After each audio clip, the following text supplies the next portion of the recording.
Guys of Quarters. I believe we're up to season 2, episode 29, but who's counting anyway? So today we have some topics that we're going to get into. I mean, next gen's right around the corner. But I'd like to go ahead and introduce our guests as they're always the most important people in the panel as well. So without further ado, I welcome back Mav Speculation. What's up, buddy? Hey, what's going on? Thanks for inviting me again. Looking forward to some fun topics you sent, and it's going to be interesting conversation. We're kind of in this um, waiting period now for the next week, so we get to talk about some fun stuff until then. So thanks again, man. Absolutely, man. Thanks for being here. I appreciate it. And I know that VJ saved me at the last minute by sending you those topics. So Yes, thank you, VJ. Yeah, no thank you. worries. VJ is my hero today. Thanks, VJ. No worries. And speaking about somebody who's come back, he's survived a lot of stuff that was going on out there where he lives, a lot of the smoke and the smog and the other things. But welcome back to the panel, VJ. What's been going on, man? Hey, clowns. Yeah, thanks so much for having me back on. I'm so sorry about last week. There was a few unforeseen events occurring, and it's really good to be back on with you and Midway. Hope you're doing well, Midway. Hope you held the fort last week, and just to say hello to our guest today in fun speculation. Is it should I address you as fun or Mav or speculation? What do you prefer? I don't care, but you Okay. can call me Mav. But I'll go by whatever you want to call me. You could Oh, call me cool. X. You could call me an Xbot. You could call me a pony. It doesn't matter. But yeah, Mav is good. Excellent, excellent. And yeah, thanks again, Clowns, for inviting me back on the show. It was much appreciated. Yeah, absolutely, man. Thank you. And also, he always tells me not to say that he's the next Hulk, but Yeah. I think he could play as the Hulk. It's Midway from Chicago. What's up, buddy? Yeah, if I lose like another 40 pounds. Hey, what's up? What's up? Glad to be back on the podcast. The great governor of Illinois gave us the day off to vote, so I thank you so much for that, Gov. And I'm pretty sure a lot of you are out there voting. Get out there and vote. Glad to be back on the podcast. Let's get into these topics. Let's do it. Absolutely. Well, I mean, next gen is right around the corner, and everybody's getting excited. Everybody's hyped up. I still don't have a Series X because that baby with the stinky diapers is on the loose somewhere in Florida, which doesn't surprise me because in Florida you do see babies walking around with diapers at your local Circle K and with no guidance from parents. So they're not only probably stealing Series X's, but they're probably stealing like bottles of milk as well. Somebody, if you catch that baby, let me know and I will be so happy. But I mean, we do have some decent topics tonight. I think something that was very interesting to me was that Activision, Blizzard, as they are technically one company, made over 1 billion from microtransactions in 3 months. I mean, think about that. $1 billion in microtransactions over 3 months. With the growth of Warzone, and Call of Duty seems to be, I mean, it does seem to be bigger than previously. I'm mind blown by this. I am so mind blown because it was only 3 years ago that Activision had a negative tax report to the IRS where they didn't pay any taxes but received something like 15 million back in funding from the government for jobs. So I'm just mind blown. I want to get the panel's opinion on this, and I'm gonna go to our guest. Fun speculation. What do you think about this, man? Well, this to me is just the counter argument for $70 next gen games, right? Because everybody who's saying, inflation, things go up, movies go up, music goes up. Why not video games? Well, these companies are finding other ways to make their money, and it's not just on the old standard model of selling us a game. So we've had the prices stuck where they were for a reason. Now, if they raise the prices to $69.99, which I believe Activision is one of those, doing that on some of their games, that doesn't mean they're going to stop with these microtransactions. That is also, I think, going to be the majority of their profits. So, you know, there's a right way to do microtransactions. If it adds value, it's a fun thing, right? And I would also argue that Activision in some ways has been pretty okay with some of their models of doing this. Okay, like Warzone is free to play, right? You can play that game and have a extremely enjoyable experience without spending any money. I have not spent hardly anything on Warzone, and I have a good time playing it, right? But then you have other. I would say this goes far beyond Activision. You also have EA. You have Take Two. They are also heavy in microtransactions. Now, I would say Activision as a company is maybe not as bad as some of these other ones when it comes to microtransactions, but it kind of counters the whole "we need to raise the price of games" argument that they've been making. So that's really my opinion on it with Activision. I don't necessarily have a problem with because I bet a lot of it is from games like Warzone, adding little bits of extra content, battle passes, and that kind of stuff. I don't necessarily have a problem with that. I have a problem when you have a $60 game or $70 game, and then you have like the loot box thing, right? That's a primary focus for unlocking content, right? So overall, I mean, it's going to be here to stay, right? It's just our job to make sure we point out the bad stuff and embrace the good. And if they want to do this as well as charge us $70, personally, I would not be for that. Yeah, That's my thoughts. you definitely bring up a good point. This is something that I've been saying as well, is that I think that microtransactions really show us that games don't need to be $70 right now. I feel like the industry is making more money than ever before, yet they still want to raise the prices of games because they claim the cost is going up. The only thing that I think is going up is the cost to the executives and the cost to the CEOs at these companies. I don't think the average dev is actually getting a pay increase for this alleged cost going up.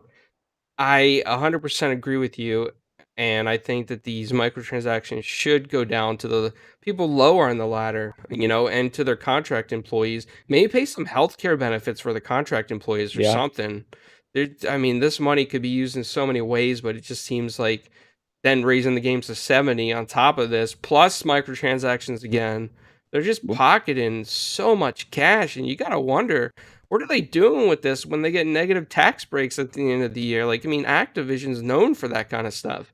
So And yeah, plus, also over time, they've cut away like the books that have been in the game boxes that had manufacturing costs, right? Then you also have the primary way of purchasing games is becoming digital, right? So you are selling less physical in the first place. So there is, even though that's just a fraction of the cost of actually purchasing a game, it would be the manufacturing of the disc and the case and all that stuff. It still is a factor too, and they are saving money there, right? So that's something we shouldn't overlook.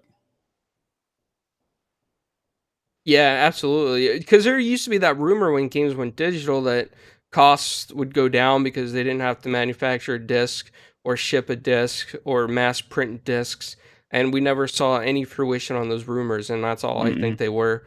They just wanted us to believe stuff like that so they can still fill their pockets at the end of the day because they know that we're gamers and we're still gonna buy it no matter what the price is. Unfortunately. Yep. Midway, I want to go to you on this, man. I mean, you heard what Mav had to say about this and how he thinks that the game prices shouldn't increase. What do you think?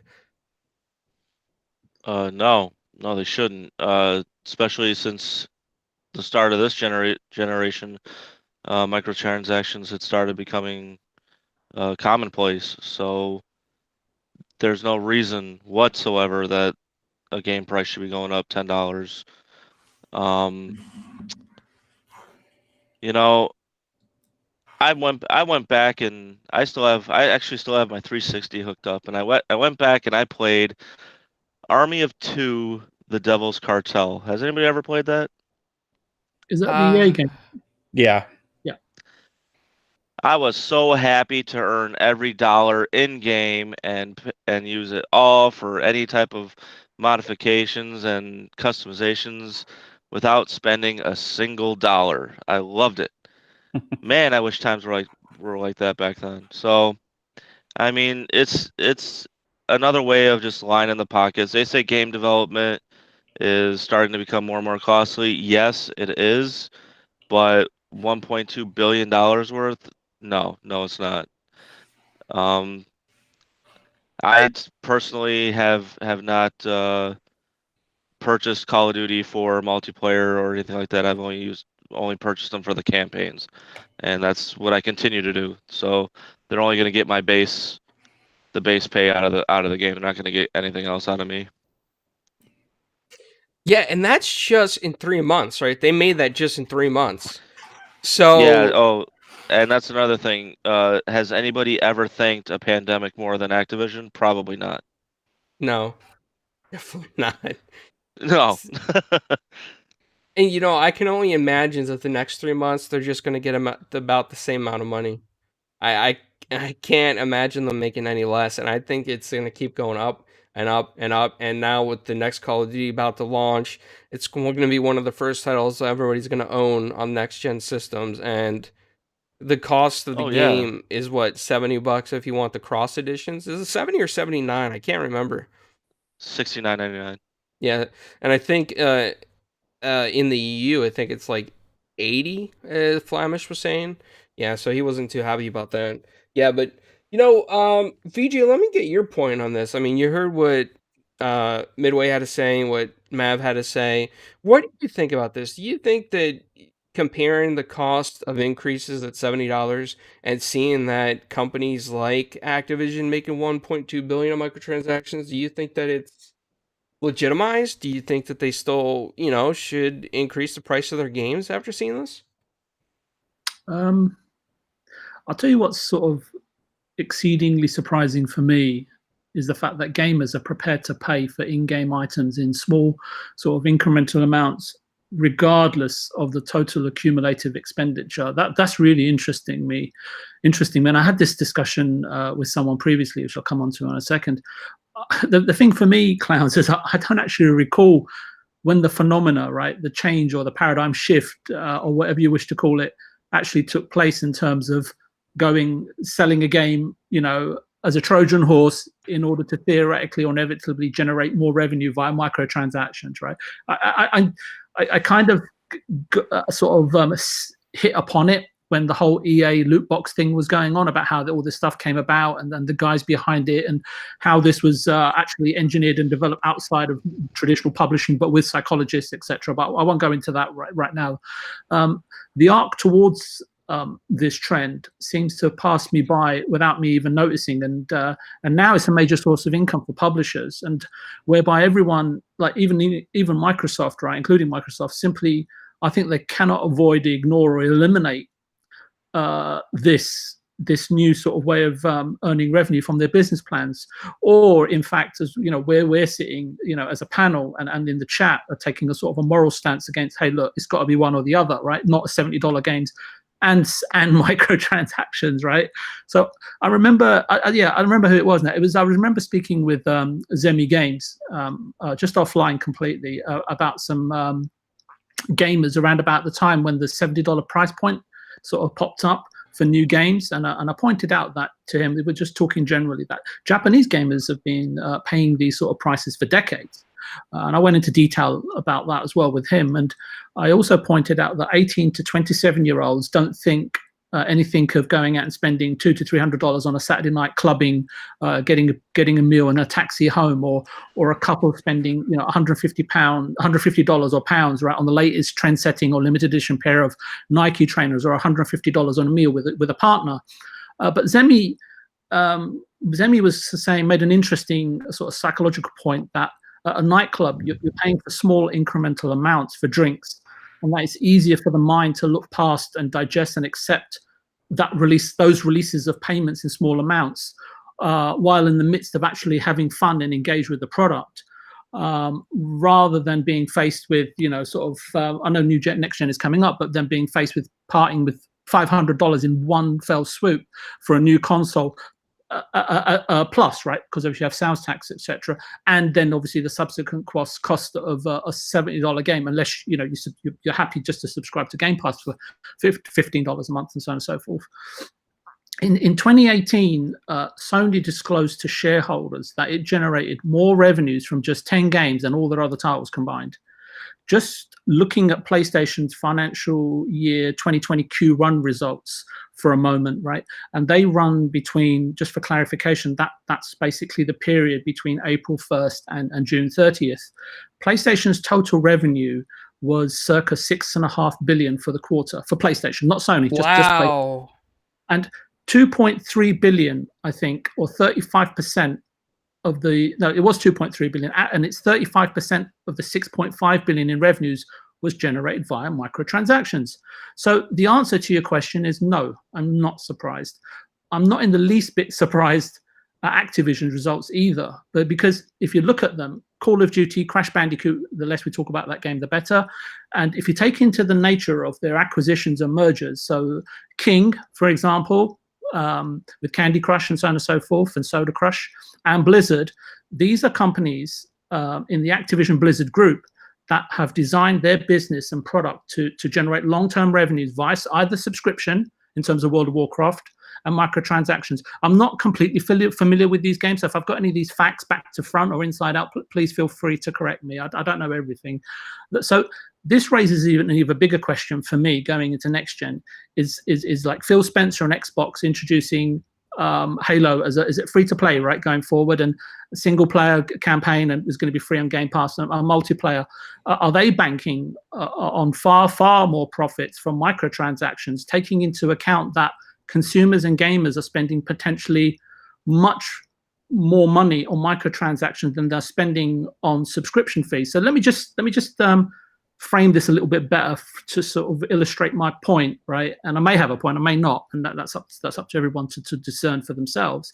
Sony generated, as I said, 2.3 billion microtransactions in one single quarter. That's just 3 months. Compare that to the 2.7 billion that Microsoft reportedly or calculably generates with 15 million subscribers in 1 year, 12 months.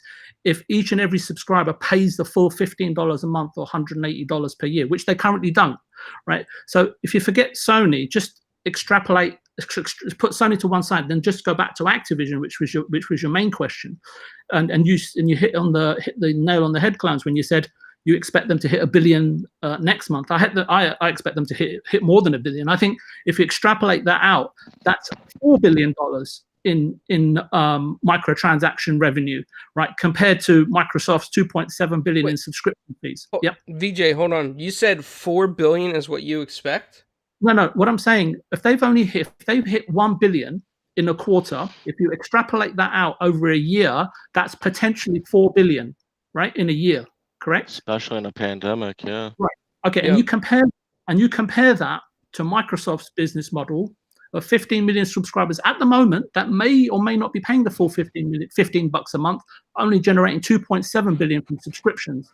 So that's effectively, if that works out, if that actually pans out, that means Activision from microtransactions is earning 67.5% more in revenue than Game Pass right now. So it's I think subscriptions and microtransactions, I think I don't know if it's a concern or not for everybody, but are those two things, especially microtransactions, the future, right, for gaming, right, for our future, in fact? So it's just some interesting points there. I know we could talk about this from a numerous amount of points of view, but that was just my take on it for now. So I hope that helped. It did, yeah, definitely. And speaking of microtransactions, I mean, there's a game that I want to go to next that I did put in the topics, and that is Fortnite, right? I mean, that is a game that's also known for their microtransactions and how much kids, love to spend money in that game getting skins, especially with that Marvel stuff lately this season. It's really popular. Um, so the article is saying that Fortnite Next Gen is going to run at 4K, but 1080p on the Series S and 60 frames per second with DualSense support on the PS5. Mav, since you're the special guest tonight, I want to go to you first on this. Do you think that this is like a really big deal for Fortnite? Do you think this is really gonna get more people into it or get more people hyped about it? So I'll answer this from the perspective of my 9-year-old that plays Fortnite every day. And yes, because she will come up to me and actually ask me questions like, "Dad, is Fortnite going to have the ray tracing?" I'm like, how do you even know what ray tracing is? You know what I mean? Like this stuff spreads on YouTube with new videos that all these content creators put out that are more for that age group and for these kids to hype like this new stuff. And just the fact that it has better reflections on the new graphics cards with ray tracing, she's asking questions about that. And all of her friends are too, right? So just if you go back to when we were kids, right? And you thought about, hey, what was Mario going to look like on the next platform that we buy, right? Or the next Nintendo. To them, I think it's kind of like the same thing. Like, hey, what's Fortnite going to look like on the new Xbox or on the new PlayStation? So I think it's going to drive kids actually hinting towards parents to buy next gen consoles more than it's going to do anything for Fortnite individually, right? Because Fortnite is already free to play and is already so massive anyway, and it's going to get these improvements. It's not a like graphically demanding game or anything like that, but just because the barrier is so easy to get into, and there's such a wide audience that is more casual, I think it's going to actually drive some next gen hardware sales, for people just because these kids are going to be asking about that, as opposed to necessarily the next gen hardware pushing Fortnite, if that makes any sense. Yeah, it does make sense. But something that really surprised me that you mentioned is that your 9-year-old is already talking about ray tracing. Yeah, it blew my mind when she asked me that. Like, wow. Like, I guess Yeah. everybody's watching YouTube these days, and that's one of the biggest things that are talked about on the internet. And it's just amazing that 9-year-olds are picking up on this. Yeah, it's a tagline. It's that next gen tagline, like 16-bit, like 32-bit. You know what I mean? It's the word that is becoming synonymous with next gen for kids and for the casual audience that doesn't get sucked into all this stuff like we do, where we see a lot more variance and we're used to playing games maybe on PC that have different settings and all this stuff. These videos that are geared towards that audience, that's what they're pushing, right? So it blew my mind when she asked me that question, and I was like, do you even know what that is? She was like, it makes the mirrors look different. That was her answer. I was like, okay, well, that's a good enough answer for me, I guess. Yeah, so she's excited about it, and I can't even answer her question. I don't know if Fortnite's going to have ray tracing on the consoles or not. I think from what I heard, it actually is supposed to. I know that at least with the graphics cards on PC, they were showing ray tracing off of some of the helmets. Mm-hmm. So I'm hoping on consoles we're gonna see the same effect. And I don't want to say the wrong thing and say yes, but I'm pretty sure, almost 80% sure. So, Well, I'll tell her yes, and I'll tell her to come after you if it doesn't. great. I'm gonna have an angry 9-year-old legion after me. There's gonna be legions of 9-year-olds like flooding Yeah. the comment Now, section. now you have a baby and a child after you. I mean, it's 2020, right? Why not?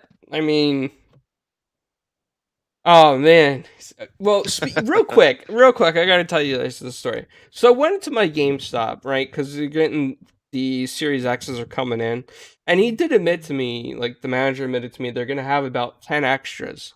But he says to me, "Hey, I have to hold some for quote unquote online people that want to pick up at the store. So I'm actually only going to have 5 available. And if you want one, you're going to have to be one of the first 5 people online.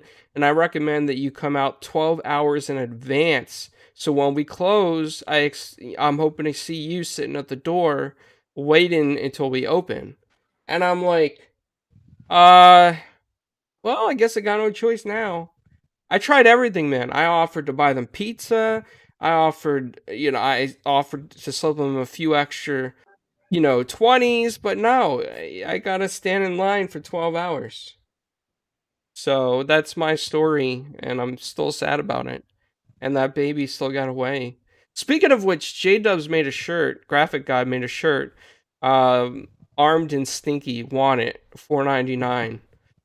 So everybody, if you check out his Redbubble, I'll put in the links below later. But it's a pretty funny shirt that he made, based on that. And I did do a video on it as well. Shout out to the 90. Oh, wow! Shout out to the chat right now. We got about 100 people in the chat. It looks like. So hit that like button, share it out, whatever. Definitely appreciate you guys coming by, man. So hey, let me get a shout out to Pong Soul. Every time I'm in a chat on different podcasts, he always shouts me out. So Pong Soul, how's it going, my man? I think there's 10 Pong Souls. There can't just be one. He's everywhere. He is no, that is true. He is everywhere. Pong Soul, big shout out. I gotta follow you on Twitter, man. You are a big supporter of this whole community in general. You always support many podcasts that I come into or I'm on or my friends do. So I'm gonna give you a follow back, bro, and I really appreciate it.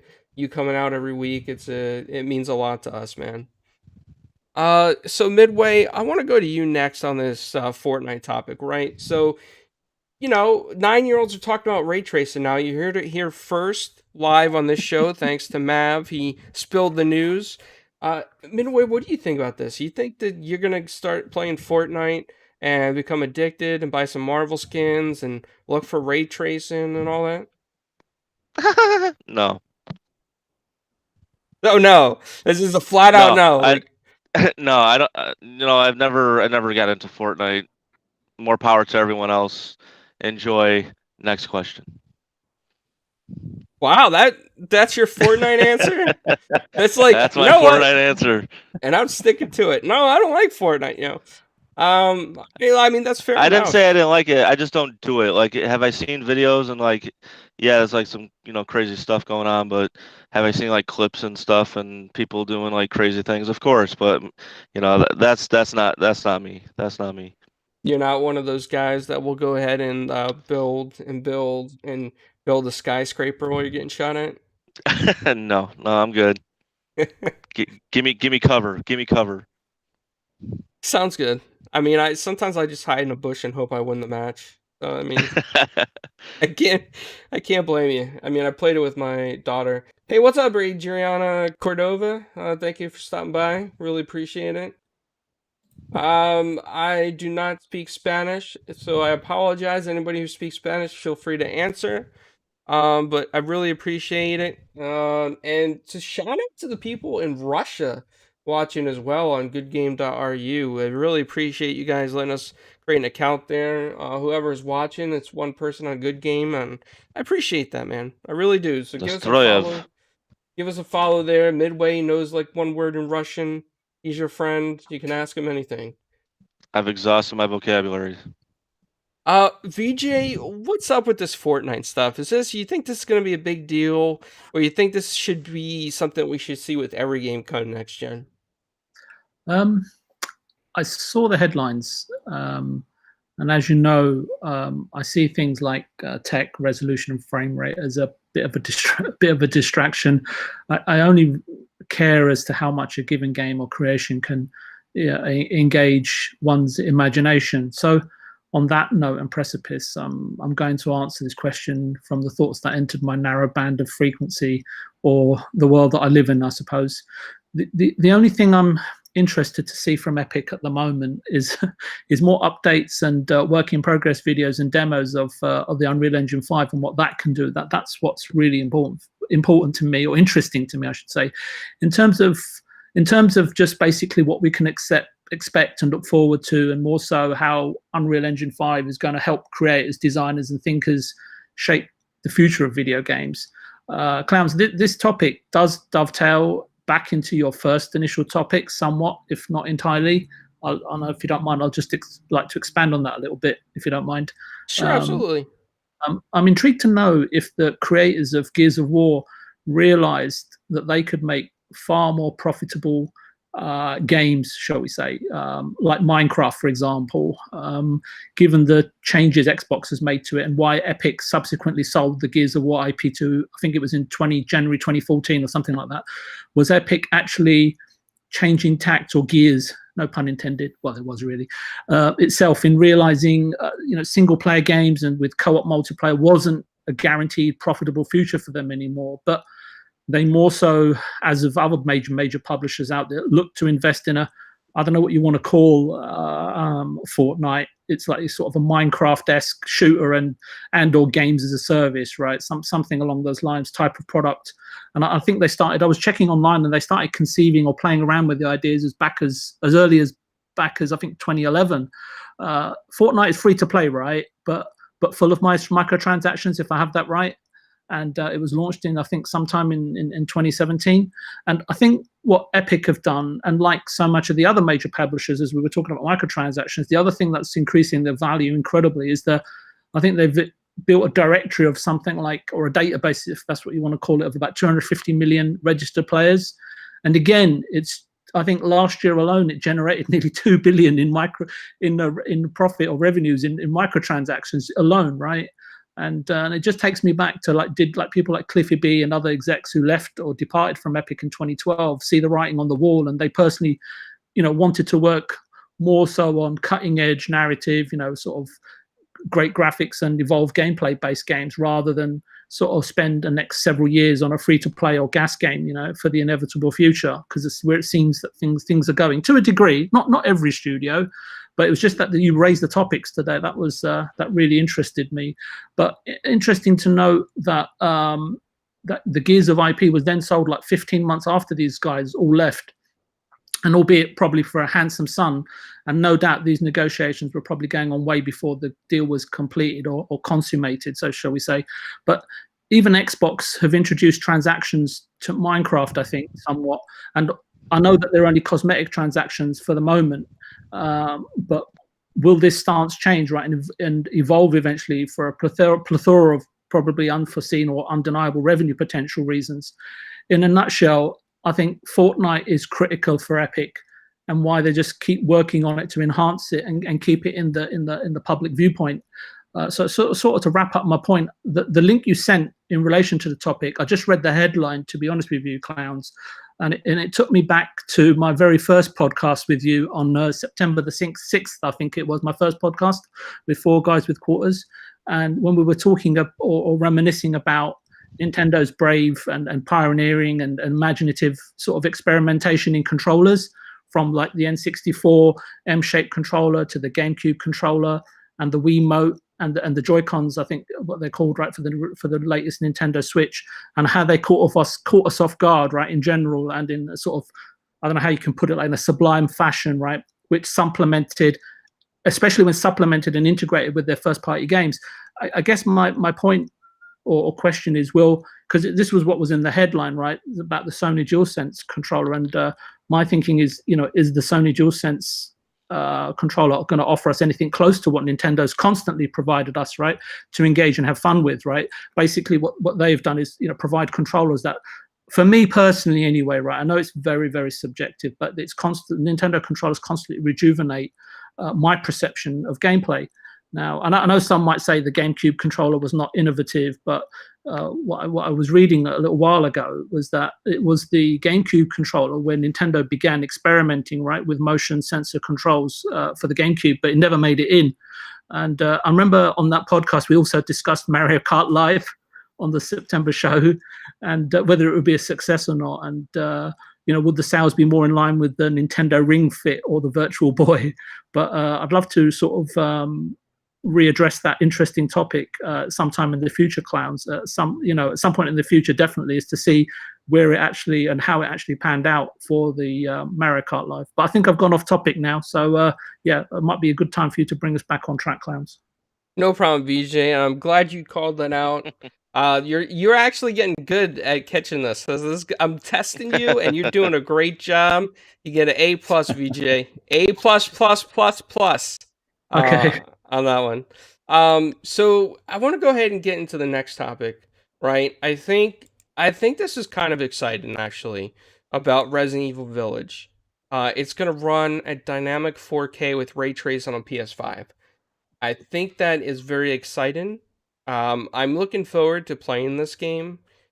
Even though I don't like scary games, I think that this game it's something about the village thing really interests me a lot on this. And I don't know what it is. So I can't wait to play it. I don't know if anybody on this panel is a big fan of Resident Evil, but what do you guys think about this? And of course, let me go to the special guest, Mav, who let me tell you guys something, right? I've listened to Mav's podcast. He's an awesome dude.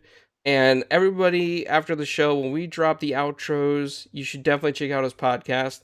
Go subscribe to it. He's a really excellent speaker. I think he's a natural podcaster and he's just broken into the scene. And I hope to see him on more shows as well. So I want to give him that shout out mid show to everybody that's watching as well. But Mav, any thoughts on this? Well, first, let me stop crying first after that lovely speech. Thank you. No, yeah, thanks for that, Clowns. I mean that. It's really cool coming from you, dude. But as far as Resident Evil, like I used to be a huge Resident Evil fan. I have memories of me and my brother playing the first Resident Evil at night on the living room TV, sitting next to each other, dark outside, storming, and it brought that immersive kind of experience because you just felt that tension, the whole time you're playing it. And I couldn't think of another game before that gave those feelings. And at some point along the way, Resident Evil lost that, right? It lost that for me. Now it's kind of gotten it back with the Resident Evil 7. And when I saw the trailer for Resident Evil 8, I'm thinking, okay, this is going to be a game that is going to bring me back to the feelings that I had back then when I was a kid playing Resident Evil for the first time. And now when you add ray tracing and everything to a game like this is the type of game I think it's meant for, right? Because it's meant to bring that realism that get you immersed into the world, to help bring that tension to you when you're playing, that feeling, that hey, anything can happen here. You're afraid to take 2 steps forward. You don't know what's going to jump out at you, and ray tracing in this kind of game can enhance that by bringing the visuals more to life. So whereas some games, I think it's going to be a more of a gimmick. In a game like Resident Evil, where it is about the feeling of the game and the visuals, and it's a slow moving game, right? You're not about it. It doesn't have to be 120 frames per second or 60 frames per second, right? It's about the slow paced immersion, right? That this is the type of game that I think is made for that. So it does have me excited about it. Right? I mean, that's fair enough. It's I think that it really will make this game pop and bring it to life. And man, I know that there used to be a lot of talk about dynamic 4K and whatnot, but you know what? If it looks good, it looks good. And resolution is the last thing that matters to me. As far like scaling resolution doesn't take you out of the experience as much as the scaling frame rate. A scalable frame rate will just jar you out of the experience. It ruins the immersion. Absolutely true. You ever, speaking of bad frame rates, you ever play Borderlands 2 on the Vita? I can't say that I have. I did have a Vita, but I don't think I played Borderlands on it. Let me tell you, that frame rate on there was terrible. It went down to like 12 frames per second at some points. So have you ever played Marvel's Avengers on the Xbox One X? No, I have not. Is it bad? The performance mode is worse than the resolution mode, man, because it's trying to hit like 60 and then it can't do it when you get in a large fight. So then all of a sudden it drops down to where it's like almost a frozen screen at times, you know? And there's nothing to take you out of an experience of having fun. Like just your game feels broken. You know what I mean? Jedi Fallen Order even has that in performance mode on the One X. So some of these games are going to be a lot better with more stable frame rates on next gen. That's one of the things I'm excited about with the backwards compatibility. But yeah, as far as like Resident Evil goes, like 30 frames is fine with me on that with ray tracing. Scale dynamic resolution, it's not going to make that big of a difference. You're not going to really be able to tell that much. Yeah, I mean, I feel you on that. Let me go ahead and go over to Midway on this next. Midway, you have any thoughts on this? Are you even a Resident Evil fan? Are you gonna go out? I mean, did you dress up for Halloween as any of the characters or anything? No. But I mean, shout out to, Capcom and what they've done with the remakes and these and 7 and 8 that are coming out. I mean, it it makes it almost makes the originals feel like a cakewalk now with the type of stuff that they got going on in those games. And I mean, ray tracing in that game, that's great. You're gonna see me ray tracing my pants because for me, like I'm not quite like Zemi Games, but like shout out to Zemi Games. He's a big horror fan. Not really. He like I can watch horror movies. I just can't do horror games. For some reason, if I'm in control, I know what's going forward. I just want to get the hell out of there. So, but with that being said, I think I will definitely give Village a shot, and I'm gonna make sure if I go down, I'm taking someone with me. Someone's gonna have to be with me in that room, because yeah, no way am I gonna do that alone. Okay, fair enough. I mean, I did watch Flamma's stream on his charity stream that he did for Four Guys. He played some Resident Evil 7 Biohazard, and he was screaming and screaming like louder than the baby squilling that stole that Xbox out of my hands. Let me tell you about that. And I he watched did you? just out of curiosity, I watched Rad Brad do his walkthrough, and I was just like, nope, nope, nope. Oh God, no, no. And I'm watching the thing, so I mean it's like I said, man. Shout out to the storytellers at Capcom. They're killing it right now. Pun intended. Well, let me tell you some of the horror stories that Flamish did for his charity stream while we're on this horror topic. He peeled the banana with his feet for one of the challenges, and he succeeded, but he Oh, refused gross. he refused to eat the banana. Uh and he dipped. Who was it? You, Mav, that asked him Yeah. to dip 10 olives in mild hot sauce, which he Yeah, thought was too. sriracha. Oh, that's right, sriracha. Yeah, he did it too, and he ate it, and he actually liked it. His throat hurt the next day, but when I asked him to soak one piece of gummy candy in sriracha, and I made him mix it around and pour like almost half the bottle of sriracha in there, he ate that, and he disappeared for a couple seconds. We can only imagine what might have happened. The horror. Yeah, In he this. was spitting that out. Yes, he did. So yeah, so if you guys haven't seen that, you may want to go back and check it out. Flamish really did some funny stuff, and he kept his word on stream, which I was really surprised about. But he told me never mess with his spoon to kiss again, aka candy in Belgium speak. Never ever mess with his candy. I told him maybe candy and mayonnaise next time, and he yelled at me for his charity stream. But VJ, I want to go to you on this now. We're talking about horror and Resident Evil, and I know that you mentioned that you got a headache, and I'm sorry, man. I hope you Oh, feel no, better. no Are you? worries. Okay. Yeah, yeah, no worries. So what do you think about this? Are you excited about this? Is this something that you're gonna play?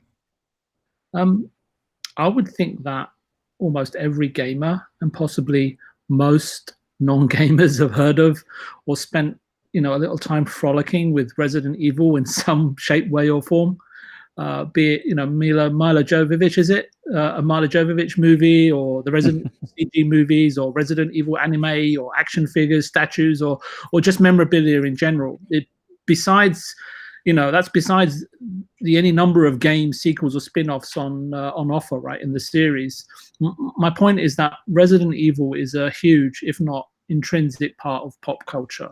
For anyone sort of to ask, and I don't mean this in an impolite way, just my vocabulary's gone a little missing today, but for anyone to ask gamers who have played all the Resident Evil games, or dabble in specific Resident Evil games, and in my case that would be Resident Evil 4 and 5, are you interested in Resident Evil Village, since it's going to support or has integrated support for ray tracing and can be experienced in native or dynamic 4K resolution or whatever?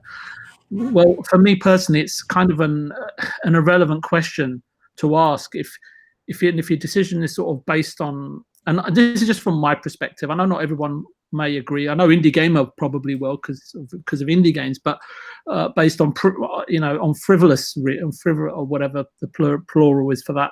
But for me, they are frivolous, but they're nice to have integrated tech, and but there are far more important aspects or key components or amalgamated parts to a game for me, what I look towards, and that's the visual design, which I think Resident Evil 8 really showcased in glimpses to be quite fascinating, if not incredible.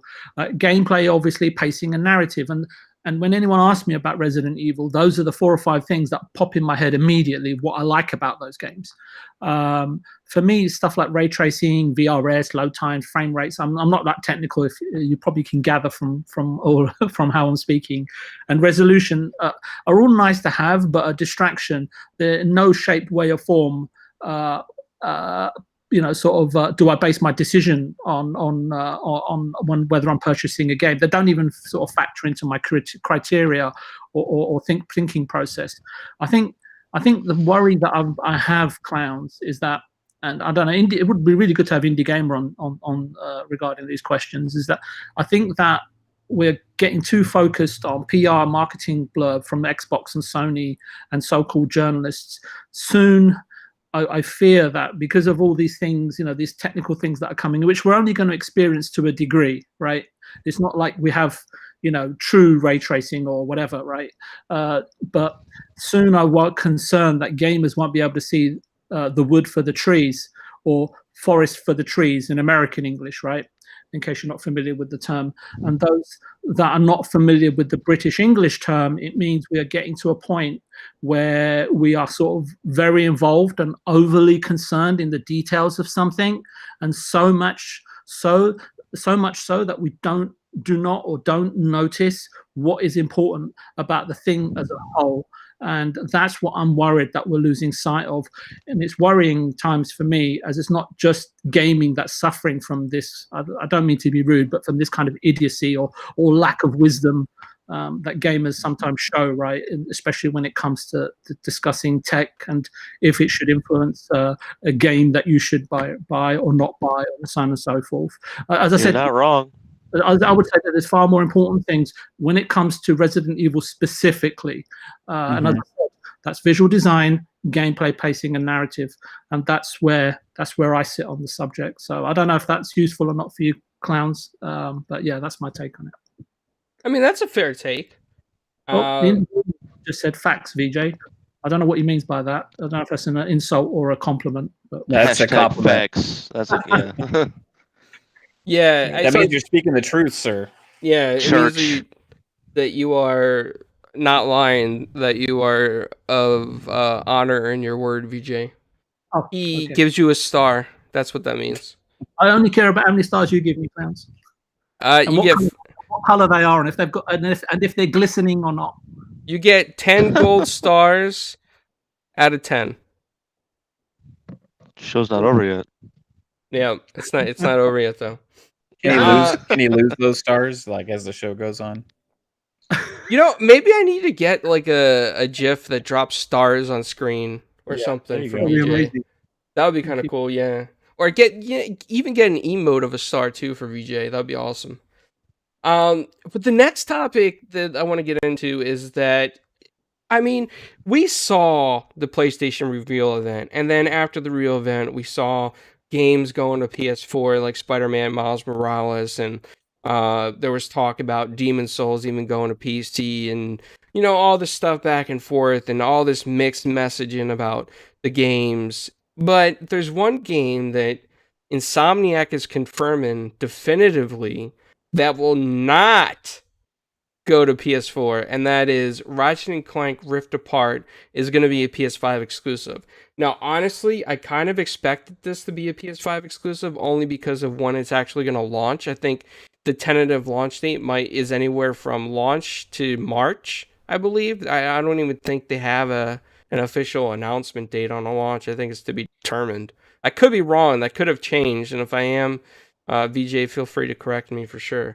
But I mean, I kind of expected this, to be honest with you. Ratchet and Clank, and just like God of War, they're both system sellers. And Sony would not want to put something on that you could play on PS4 that would make you not want to get a PS5 right away. They want to get you a PS5, although they've done a real terrible job about inventory and production. I will say that. However, they do eventually want you to get a PS5 because they want you to buy software on their system. I mean, that's where they make most of their money, and this is a system seller. At the end of the day, Ratchet and Clank is an extremely popular series, and in fact, one of my favorite PlayStation series of all time. But Mav, the special guest of the episode and natural podcaster here tonight, what is your opinion on this?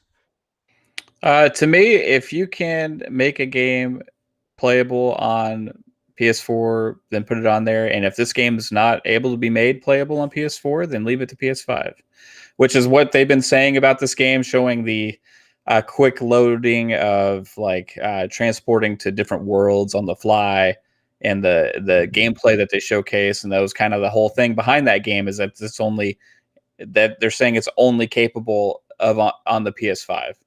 And if that's the kind of game that they want to make and to showcase that, it looks like a fun game, and that's completely fine with me. And it doesn't come as any kind of surprise or anything, because I think that's kind of what they've been leading with that game. Where as before, I think the only reason people would be considering this is because of the surprise we had in store about Miles Morales and all those kind of things. Where hey, they kind of pitched it as it was only going to be next gen, then all of a sudden we find out it's not, right? But this game, they've been saying it's only capable. They showcase the quick loading between levels like a lot, right? That was kind of the whole thing that they showed. And, I'm excited to play it when I get my PS5, because I got screwed out of my PS5 from Target. So thanks, Target. But it wasn't a baby that stole it from you, was it? No, it wasn't a baby. It was Target canceling my pre-order out of nowhere, out of the blue. And I am going to be without one now. I've been a baby about it. That's the only baby here. It's me. I've been a baby about it. I turned into Karen on Twitter. But yeah, as far as the game, I was looking forward to playing that. I have not played a Ratchet and Clank game in a long time. So it was going to be kind of like, hey, this is going to be a cool thing to play. And you know what? I wouldn't be able to play it on the PS4 anyway, because the day before they canceled my PS5, I had traded in my PS4. So that's lucky me. So really, it doesn't matter to me either way. I'm screwed. But, more power to them. If they can make a game that's only playable on the PS5 and it's going to showcase the capabilities of that system, then go for it. That's all. That's really all I got.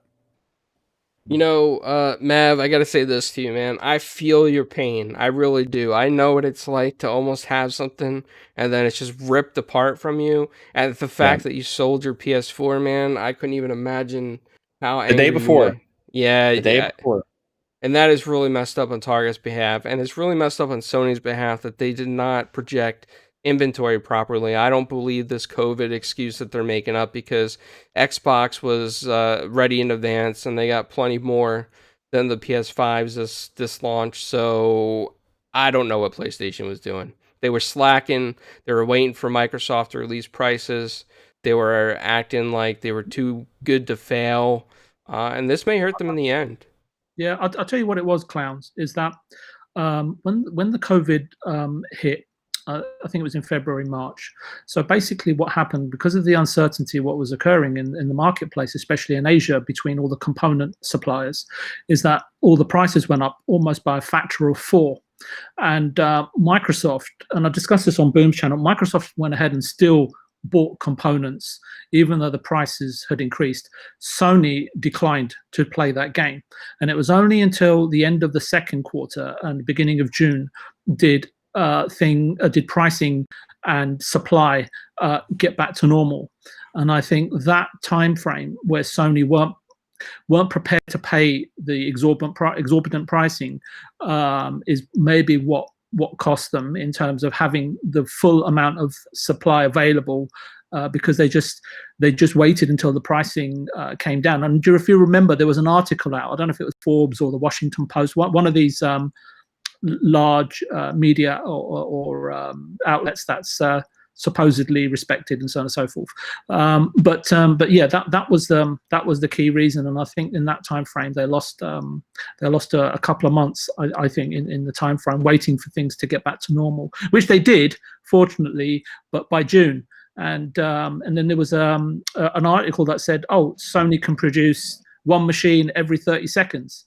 Now, if someone had actually sat down and done the mathematics in 4 months, that would only been 356,000 units. Now, every single major outlet just went with the 30 seconds. First of all, it wasn't for PS5, it was for PS4. Number two, if they can only produce 356,000 machines up until launch date of a period of 4 months at 30 seconds a machine, then no one, not any of those outlets asked the question, how many production lines does Sony have? But I think we're digressing from the topics of today, so I'm just gonna stop there. Yeah, I got it off rails a little bit. Sorry about that. No problem. But I just thought I'd just sort of chime in a little bit. Matt made it personal. Perfectly Yeah, I fine. So, Midway, what do you think, man? I mean, I'm not getting a PS5 day one. I'm gonna do what I did this past generation. Probably get it in a couple years, so that because I only play PlayStation for the exclusives. Wait till those build up and then start playing them. It almost seems like Xbox has a game and PlayStation has a game that requires that SSD for the game to be playable, which on Microsoft side, even though it's not like a full-on console, like full-on exclusive, it's timed, it's the medium. Try going through those portals on a 5400 RPM hard drive, So I mean, it is what it is. It's a nice looking game. Looks like it's got a lot of action. And when I get the PS5, I will hopefully a PS5 Slim. I will definitely play Ratchet and Clank. okay. I mean, that's a fair answer, right? I can't disagree with you there. When you get a PS5, obviously play Ratchet and Clank. This is the best series on the PS5. I'm looking at the Russian chat and I don't understand anything. So to everybody in Russia, shout out. I don't even know how to change the name of the stream title in Russia, which I'm trying to edit on the fly as we're talking. So let me go ahead and put a game in here as we were talking. Clowns, I would say see if Google Translate has the Russian translations. Maybe you can type some in and just see what people are saying. All right, yeah, I'm just gonna put Xbox best place to play. That's the only thing I could understand over there. Not trying to give you more work, but Yeah, no, sorry guys, didn't mean to detract from the chat over here, but it now I got it under Battletoads over there in Russia. I somehow found it. Yes, I found it. Yes, slowly but surely. So the next topic is that, I mean, I saw this coming. Oh, I could I sorry, Clarence, could I have a quick word on Ratchet and Clank? Yeah, sure. Is that okay? I didn't get a chance. Sorry, I don't know if you skipped over me or not on purpose. No, I please. know, no. I'm sorry, VJ. In Russia, I was really confused, so Oh, it was okay. not intentional. They are very confusing. No, I think Insomniac produced fantastic content. Content that I enjoy, at least. More so what I like about Insomniac, they know how to deliver content to a high quality or on a consistent basis, and more so on time and on budget. At least that's how it looks like from the outside. I believe Xbox and Sony will both have sort of cross-gen content going forward. Eventually, that will transition over to entirely next-gen content.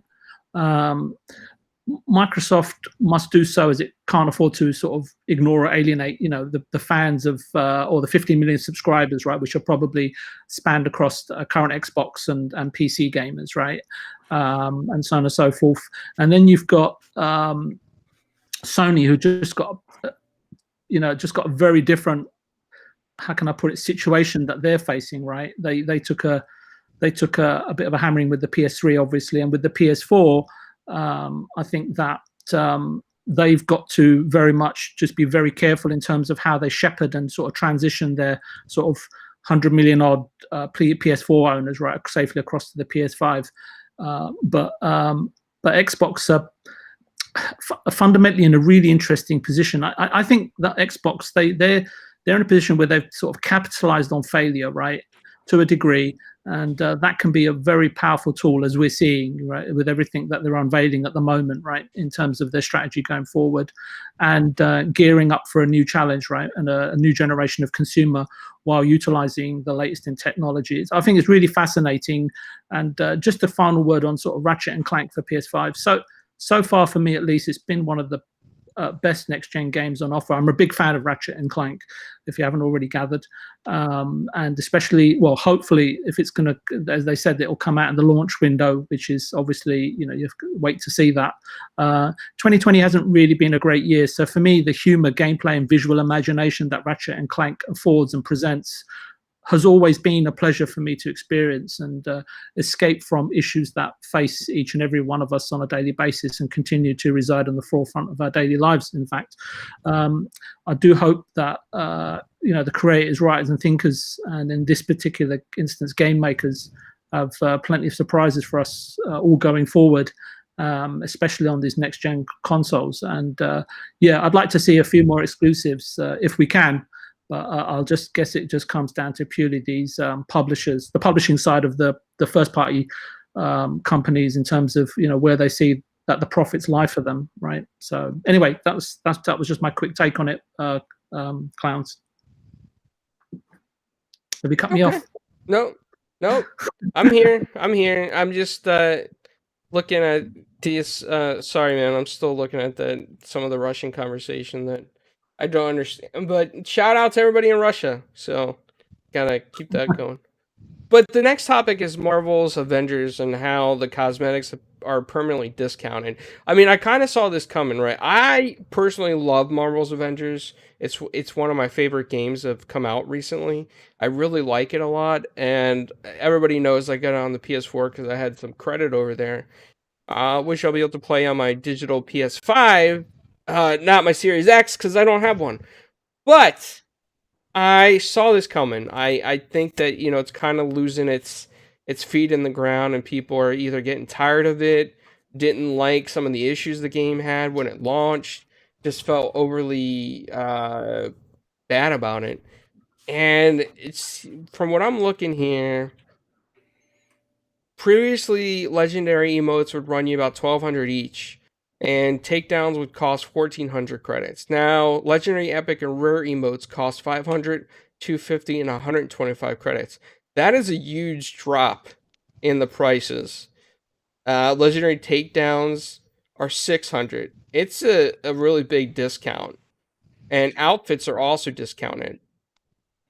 So, I mean, if anybody logged in, I think up to November 2nd, you got some extra credits for all the issues that the game was going through. What do you guys think about this? Do you think about this is a sign that the game's not doing well? Do you think it's a sign that the game could eventually fail? I hate to say that, but I'm starting to wonder if that's the case. Mav, I want to go to you on this. I don't know if you played the game, but it seems like it's already off to a pretty bad start just months after its launch. Yeah, I have. I think I have most of my gameplay actually on my YouTube channel of me playing that game, and I had fun playing the game. Like I really enjoyed the story in it, right? So when that was kind of over for me, is where the game started to falter when I started to try and dive into the online a little bit, and it kind of seemed like it was getting repetitive, and then I started noticing more performance issues. And it just didn't grab me like I was thinking they were hoping it would grab people in general. And I think it has an audience, and I think this game has a chance, in the long term.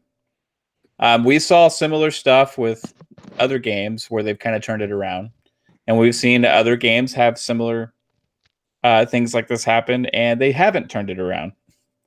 One example of turning it around would be Sea of Thieves, right? Or you also have Anthem would be a bad example, right? So as we see more and more of these different kind of games come out where they're kind of games of service and they're lacking in content, I think they're learning their lessons. Where I think this one has a chance is because it has Marvel behind it, and there's always a market for Marvel, and it's always going to give that game a chance as long as the publisher doesn't lose hope on it. So right now, this is a sign that it's not working as well as they hoped. Because if it was and they were selling stuff like gangbusters, they wouldn't be dropping the price on it on the items, right? So over time, long term, I think it's probably going to end up being okay. They need to get more content out. If they don't, that's how it's gonna fail, and it would be purely on them not being able to get out content for the game. So I think long term it's going to be fine. But yeah, I really had high hopes for that game when it was first announced. Then we had like leading up to launch, we had like a lot of concern, and then the game came out, and everybody's like, "Hey, this is great," because everybody was really into that story, and the story was amazing at parts. So, I kind of maybe if they can come out with some more things that are gonna take that story to some new places. Would be interesting as well to grab some new players in there. You can always come out with new story content because it's Marvel and have a new player base dive in because everybody wants whatever the newest Marvel story is, right? So yeah, I think they got a future, but they're definitely going through a lot of growing pains right now, and they need to trying whatever they can do to get the audience back. Next gen may be the answer here. To me that game should have been come out after next gen console launch. They shouldn't have released it when they did. It had too many problems. I don't know why they released it before then. It would have made it for a great next gen type experience with smoother performance and everything, and have more content ready. So that's what I think's going on right now. Okay, I mean, you make some valid points on that, and let me just. Are you Sorry, back in Russia? guys. Are you back in the you back in the USSR, clowns? Yes, Yeah, it's he a is. rabbit hole for me because I'm so curious. Like, I want to know what's being said, and I don't understand. But Back Midway, in the USSR. Sorry. that's all right, man. That's all right. Let me go to you, Midway. But real quick, Dads, maybe you might have to moderate that Russian chat. But Midway, go ahead and give us your thoughts on this topic. Yeah, I mean, Mav kind of took my point a little bit, but just to get back on it, like I think it was just launched way too close to the next gen release. It would have definitely benefited from a quote unquote delay to get all the bugs fixed. Remember, people's outfits were getting stuck back behind a paywall. Personally, like I think it definitely would have benefited from a next gen console because I felt like the gameplay was a little janky, Yes. and like the story was great. The story is great, but like the gameplay and the movement and everything, and it just felt dare I say it, 360-ish to me. But I mean, just it just felt really, really off, and like the everything, uh, everyone like hit the same. Like if I'm the Hulk, I want to like be able to feel like I'm hitting the Hulk, hitting as the Hulk. You know what I'm saying, clowns? Yeah, I mean, you are the Hulk in real life too, so So I mean, I'm not surprised that that thing's been discounted. Um, Everyone is probably waiting till next gen to see what type of improvements and enhancements that developers are going to give their older games. Because that's one of the reasons why I'm actually kind of holding off on some games just to wait to see what the next gen experience is going to be like.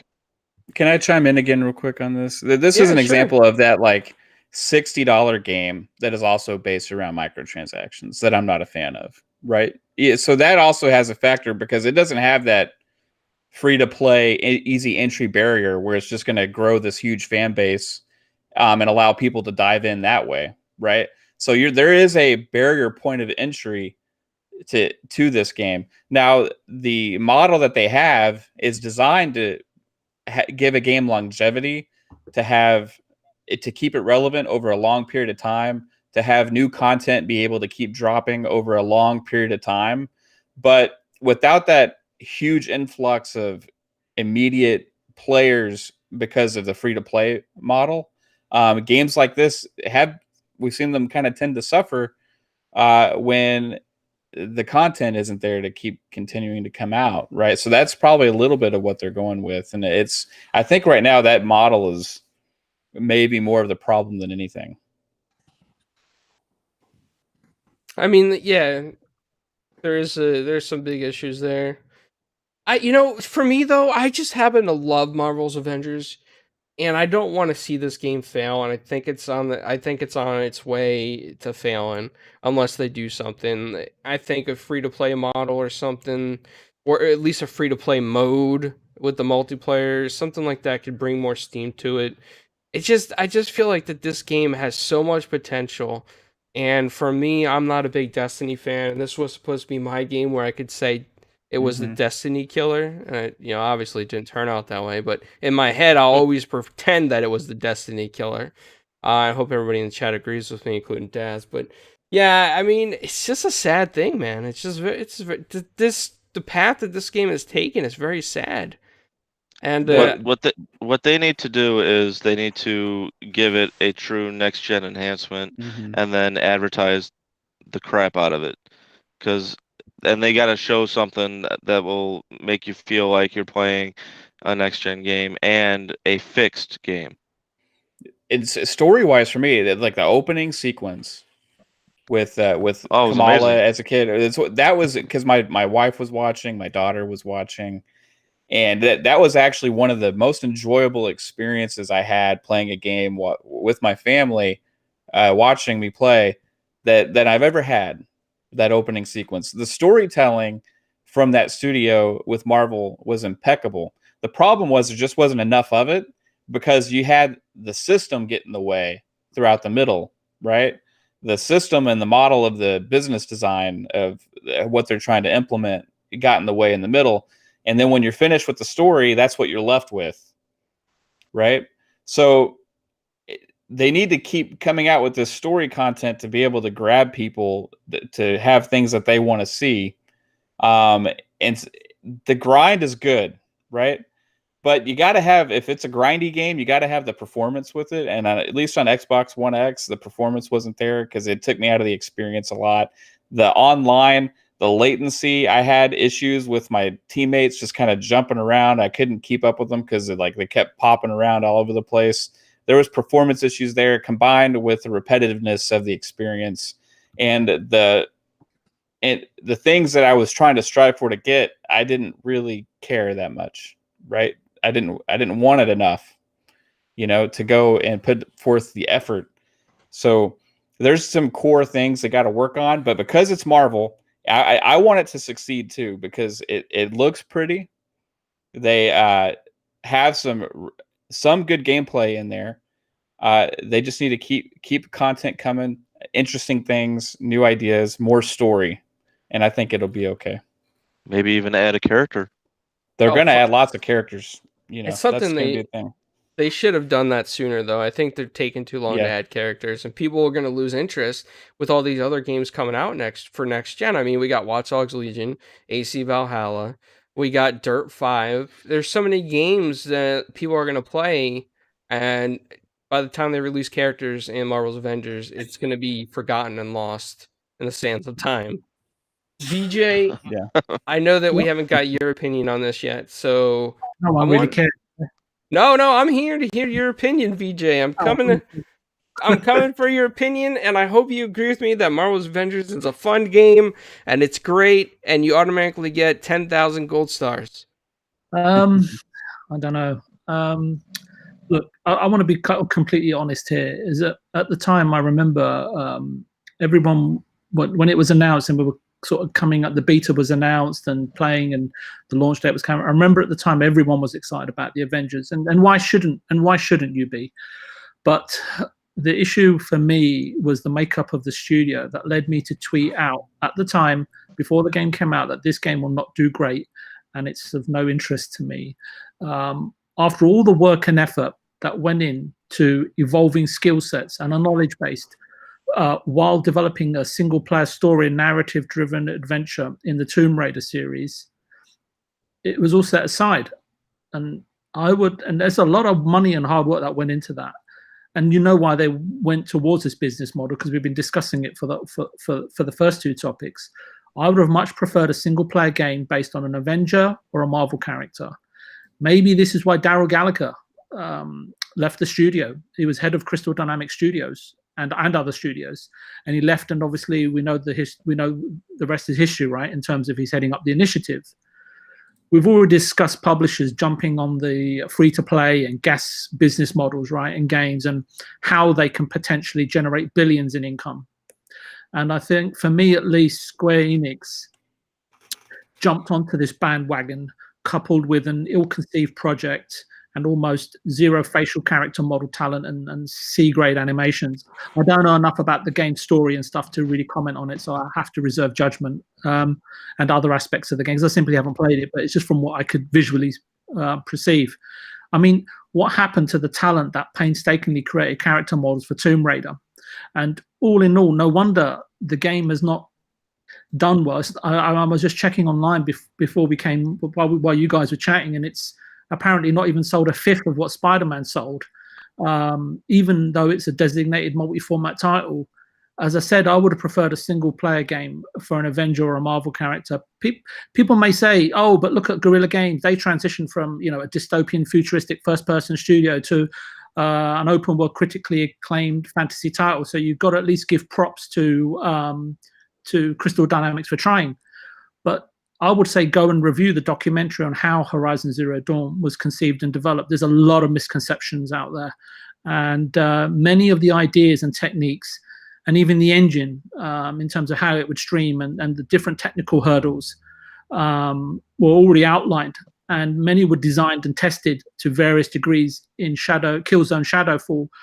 They decided to make that before Horizon Zero Dawn.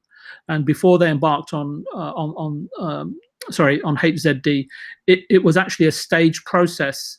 They climbed the ladder rung by rung. They didn't try to leap a tall building, from the outset. And that's how it seems Crystal Dynamics have conceived and approached the development of the Avengers game. They tried to leap a tall building without really planning in terms of how they were going to do this. And it seems to me a lot of key staff have left. And I can just see it in the nature of the production values in terms of the Avengers. And when I look back to the first 1 and 2, and even number 3 to a degree, even though the structure of the game's not pleasing for everybody, in terms of how far back that the studio's fallen. And I don't know why, whether it's the talent or the engine or just the time they had on the product. I don't know why, but it's night and day from how I can see it. I know that there's completely different genres, but I think there's far more to the story than just just let's make Avengers great. I think there's some fundamental issues in there, and it's got to be down to some of the people that have left, and the budget and how it's been spent on the actual production. So that's my take on it, Clowns. So thanks for that, but I'm not sure if that's a very popular opinion or not.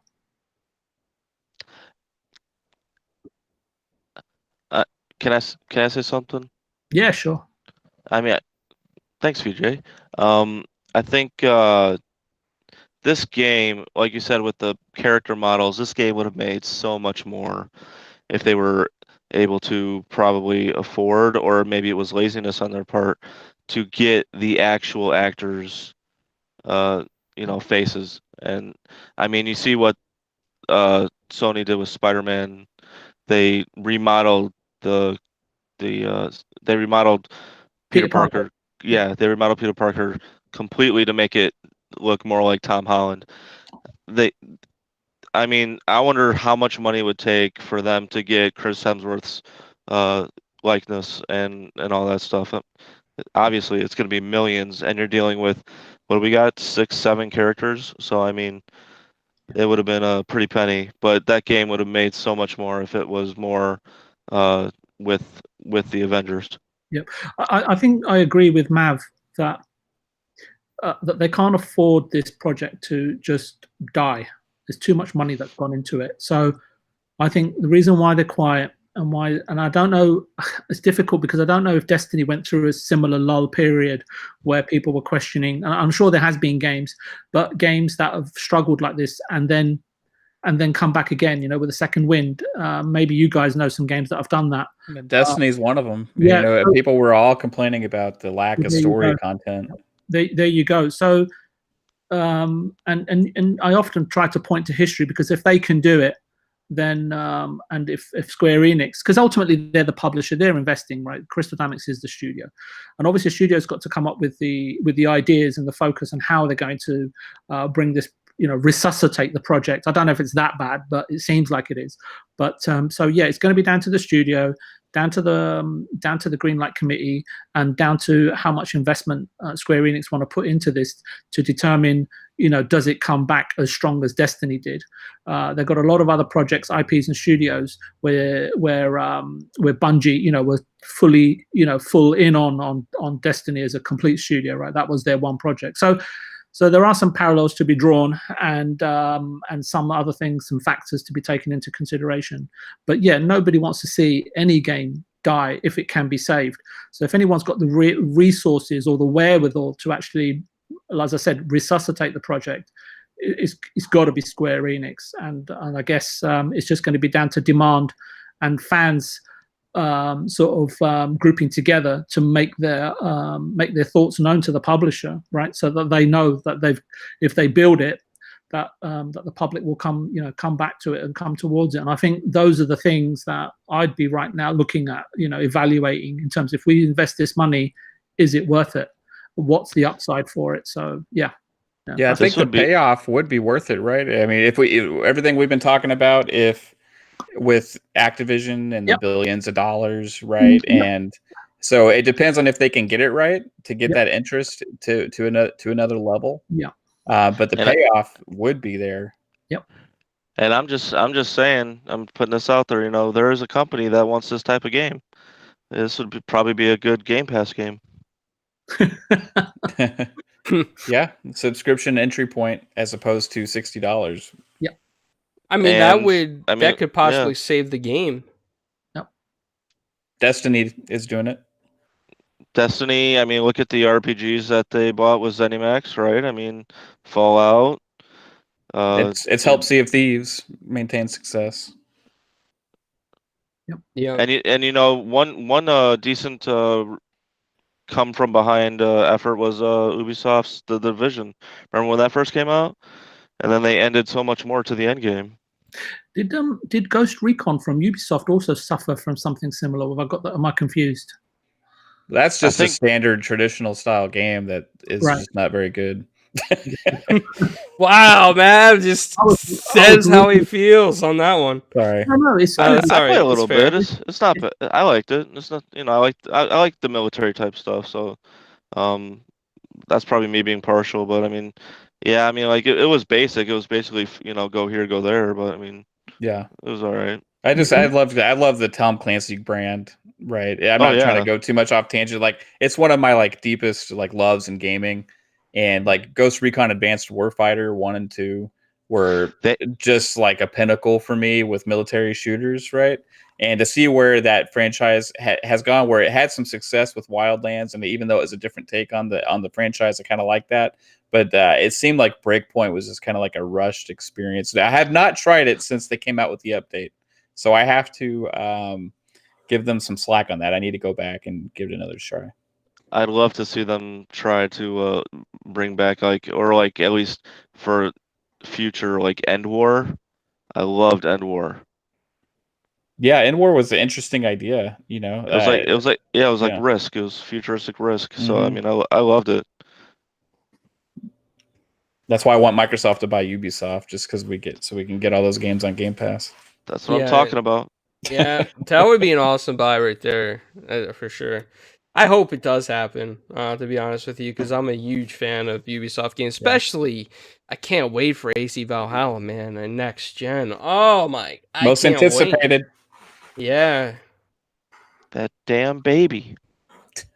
Indie Gamer says, Oh, why did they have to go open world? Not everything has to be open world. yeah. It's Well, longevity, man. They want that. They want that user. They want that user. They want the user stats. They want that engagement. well, one of the guys at Ubisoft that was kind of behind them going to this, hey, everything's open world model where everything's followed that Far Cry formula. I think he's one of the guys that kind of got into some trouble. So, they've also had success with Rainbow Six Siege in that model, going with the multiplayer formula there. And I think they've seen um, different games have some success now that aren't Ubisoft. Sony's proven the last generation that this single player experience still can work. So I'm hoping that this generation we see more variety out of the experiences, and that also kind of was one of the reasons I get excited about Game Pass in general, because when you're not as focused 100% on the individual sales of the game, you're willing to take maybe more chances in having more different variety, as opposed to everything has to fit this exact model and this exact formula. So, as far as Ubisoft goes, though, we need to see some of these Clancy brands like Splinter Cell come back in a traditional Splinter Cell way, right? We need to see. I would like to see Assassin's Creed Valhalla like they have with this game. It seems like they're kind of going back a little bit to the roots of what Assassin's Creed is, not all the way, but it seems a little bit more like maybe Black Flag or Assassin's Creed 3 or 2, than Odyssey or Origin. And then I'm hoping some of these other franchises, kind of come back to what they were as well. But that's just being selfish, I guess. It's not being Cyberpunk could be a good single player, longevity type service game. If you have the I forgot what the city's called, but you have the major city, there'd be a central hub with nothing but players, and then they all go out and do their thing and come back and almost like well, I was almost gonna say Anthem, but I don't want to say that word. Yeah, before we came on air, we were talking about Watch Dogs, right? And it is another open world game, but it is different. They went with a little bit of a different idea with this game that I think is pretty fun. So Back to you, clowns. Yep, back to me. So anyway, Back to the USSR. yep, no. I was trying to read some of that stuff as you guys were talking, and I think I'm learning a little bit of the language. They're using like GG, I guess, for good game. So I guess I understand that part, but other than that, I don't know. I said you are awesome, whatever that, and I don't know if they understood that, but so anyway, You probably just insulted someone's mother. yeah, it's probably not like, I mean, isn't it a compliment if you burp Well, you eat in Russia? I used to I hear think that that's all in the time. Japan. Is it? I think it's in Japan. Yeah. It's on a different service, Stubbs. It's not going to come through Restream for whatever reason. I don't know why, but it doesn't transfer. Um, so the next topic I want to get into.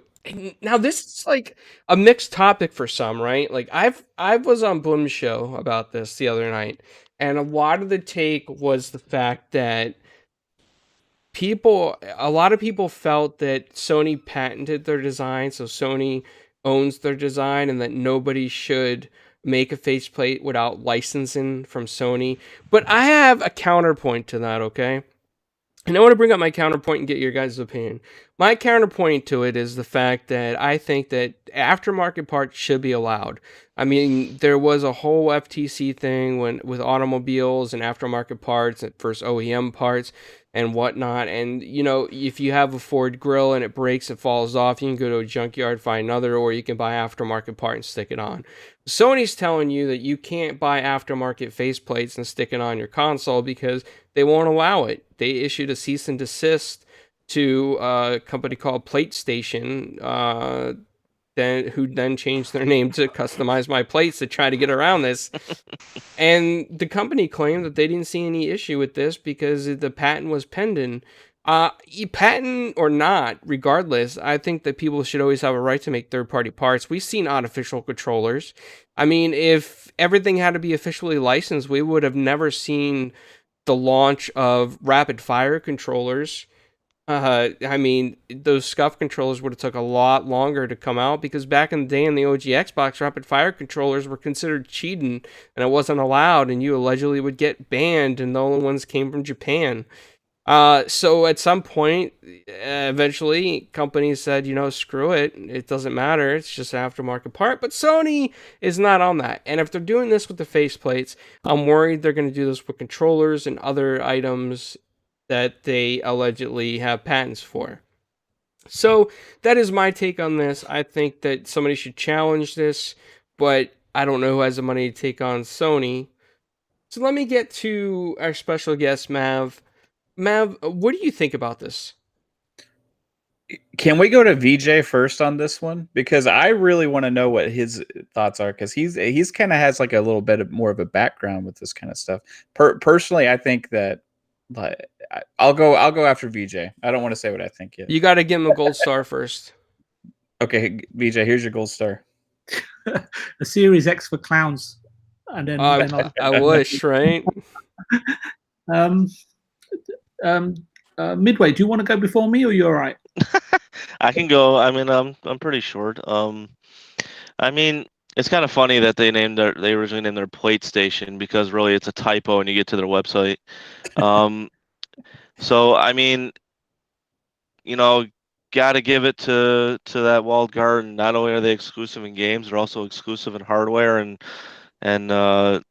aesthetics and, you know, accessories. I mean, it is kind of a shrewd. It is kind of a shrewd move. I mean, wouldn't they be getting anything out of this if a third party was going to be developing any type of? I mean, like Mad Catz back in the day. Remember when they would do their controllers? Would they, to be compatible? Wouldn't they have to like have some sort of agreement with the console or with the console maker? If anybody wants Yeah, a to, lot of those, they don't even have full functionality, right? Like a Mad Catz can't, or those, a lot of those controllers can't be wireless. You know, they have right? they have to have the cord. I remember on the Xbox, they weren't allowed to make the middle button light up, like just weird things like that. You know, that they weren't allowed functionality with. But those would have to be first party. But other than that, I think pretty much everything was allowed. Right. So I mean, it is kind of a, you know, definitely. I mean, heck, they remember last week we talked about how they struck their own video. You know, I mean, they're kind of being ruthless right now when it comes to the exclusivity of their system. So I mean, I'm not surprised, and you know, I feel bad for the third party company when, you know, the previous generations.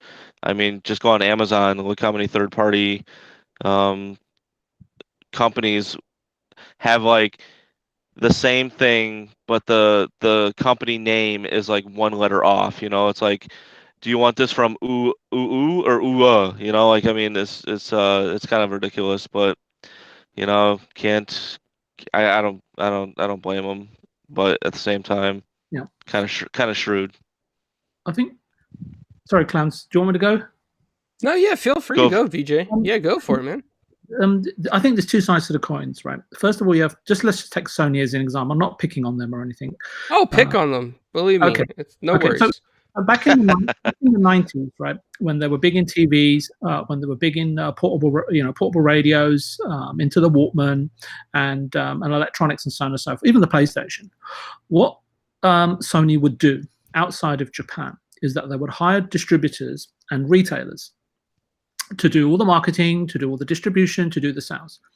Once their brand was established, and I'm talking about the East Asia and the Middle East, and once those brands were established and they felt that they'd reached a certain market saturation, they would cut those distributors and retailers and distributors straight away with no notice, 3 months notice, whatever the terms were in the agreement. And then they would set up the Sony stores and retain all the margins for themselves.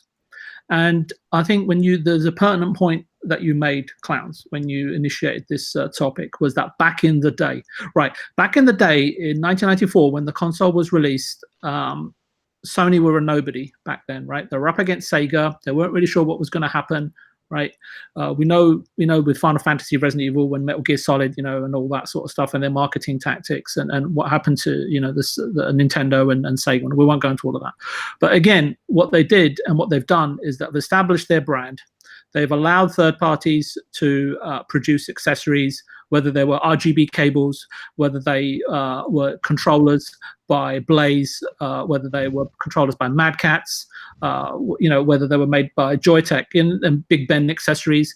And you had all sorts of accessories ranging from really naff $9.99 retail controller dollars to controllers that were bundled with systems to anything up to $30 or $50.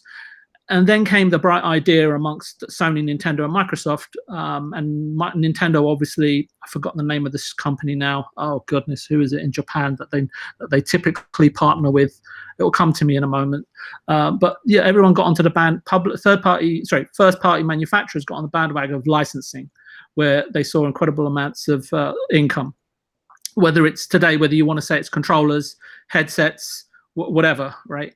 And I think again, what it is that the Sony brand is established, and I think that now we come on to the point where they're saying, right, we know third-party accessories, how many do they sell, because they have all the data, right, from retailers.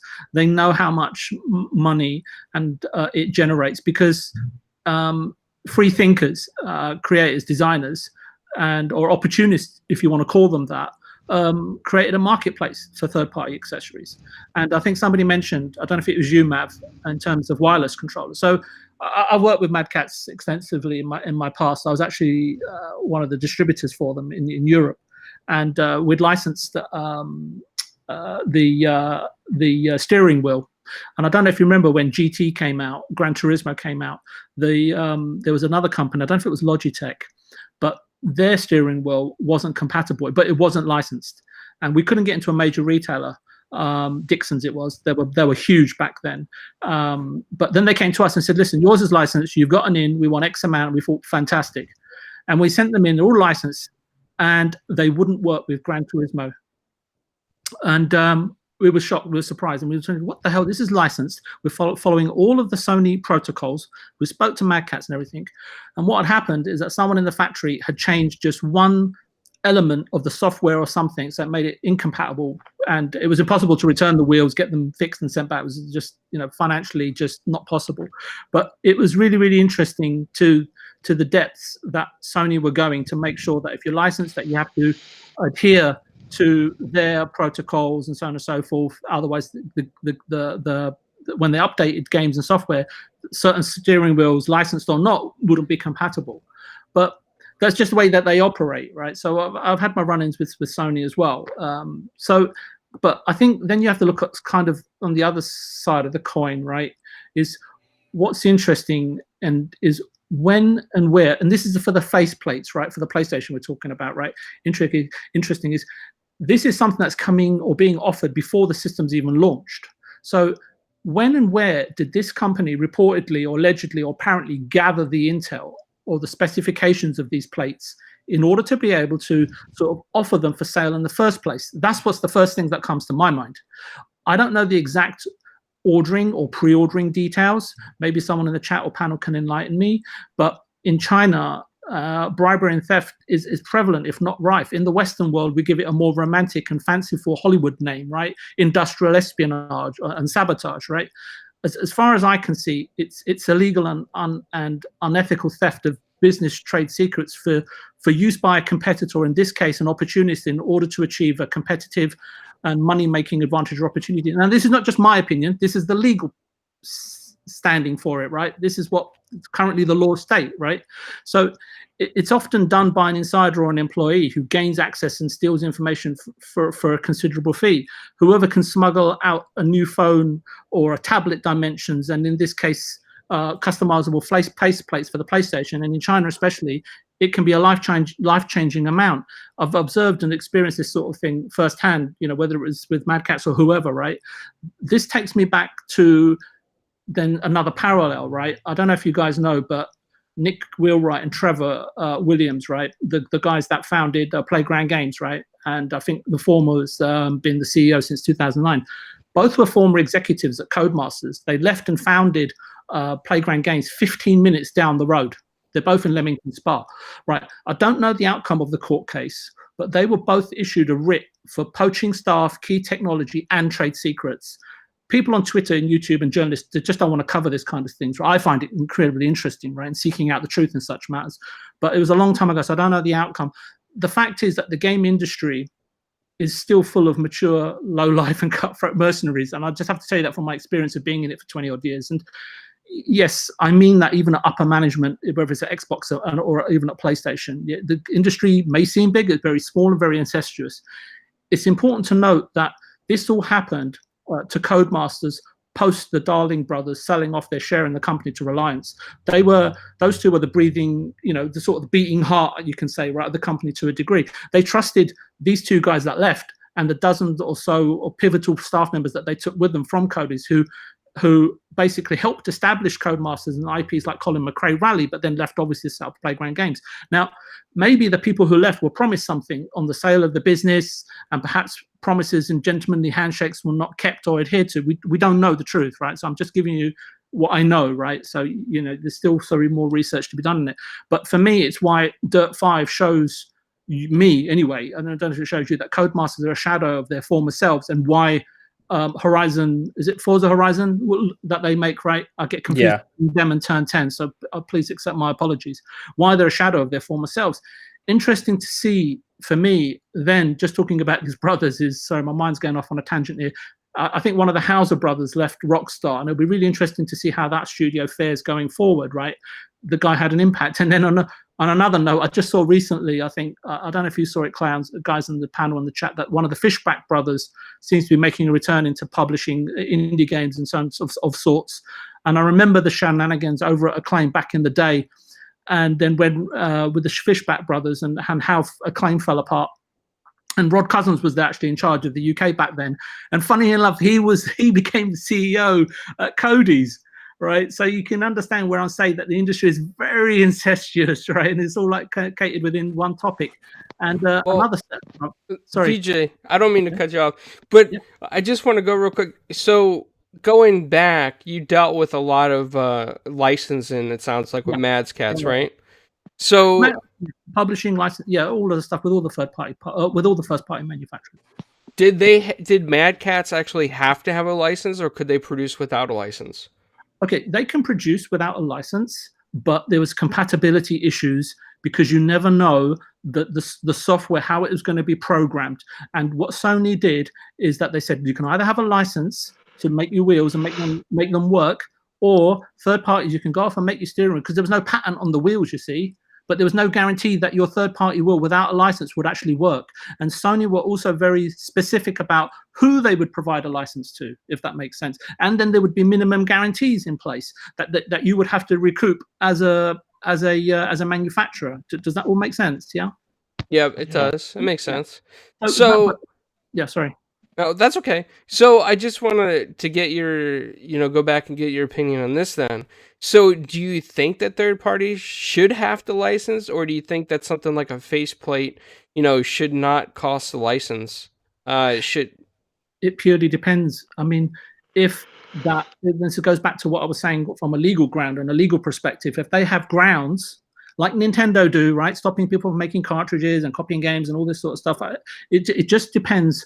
I'm not a lawyer, but it just depends on the legal grounds and if they have the ability to enforce legal rights to protect their intellectual property. And if they can demonstrate that, they're well within the right to do so based on the current standing of the law as it exists today.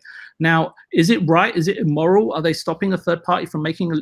It's all really, really debatable, right? As a consumer, I can't completely get your point, Clowns. Is that, hey, hang on a minute. If I want to customize my machine, if I want to be able to do certain things, I want to be able to do it without an infringement from first party, right, or so on and so forth. But you're entering into a grounds where we may not actually have a say, if that makes sense. Okay, so you're saying that in your professional opinion, then they can still probably retain their commercial property as the unit is still their invention in a sense, like they still own all the. Yeah, if they've managed to trademark it or whatever the term is these days in the US and so on and so forth, if they manage to trade it and they manage to patent it, and if someone is infringing on that without paying a royalty, it's just like like these YouTube and Twitch channels getting shut down for playing music, right? Which is licensed or owned by EMI or whatever, right? And if you don't pay a license fee, you can't run it, or if you don't have permission to run it, it's the same sort of thing. But I haven't read the entire article. But if Sony have been managed to sort of block them, then obviously they've got a legal right to do so, right? You would assume, right? As this is cease and desist order, and that would basically infer that they have the right to do so legally, right?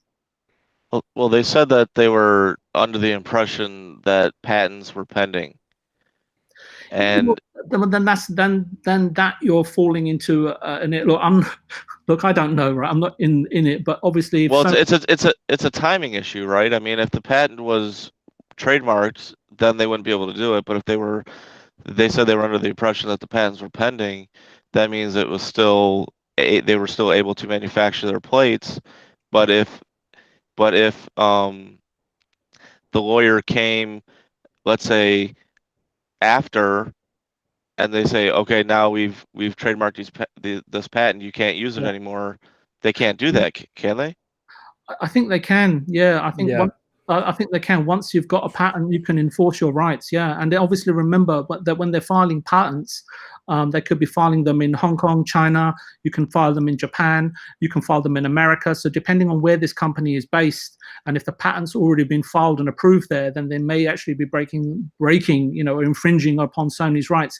Because I don't know enough about the company and where it's based, it's really difficult to tell you. And again, when you're filing patents, you don't just file them in the US for global, right? You've got to file them in many, many jurisdictions. Right. That's why I wanted you to go first, BJ, so I could learn something. But also, like, if you have a plan, like if you go to PlayStation.com, you can buy faceplates for the PS4. Oh, right. Oh. Yeah, so personalize your PS4 is a big thing there. And if they have the faceplates patent pending, then that's obviously part of their plans to sell faceplates. Now, obviously, they're not ready yet. Otherwise, they'd be having those available for pre-order everywhere themselves, right? Yeah, I think you're absolutely right. I think we're getting the vanilla shell. So if they allow another company to go and take a foothold into that and become the mainstay household name to get your custom PlayStation plates, that's going to ruin their plans for the future. Yeah. So that's what's behind it. But it also, the plates do mechanically, like fasten, they clip, they snap in, right? So that is fastening something, whether it's actually with it's not a screw or anything like that, but it does snap in to your PlayStation. So there could be also concerns over warranty protection and things like that. From a third-party company selling something that's going to actually attach to your system, as opposed to it being a sticker or a skin that is not going to be in any way potentially harmful.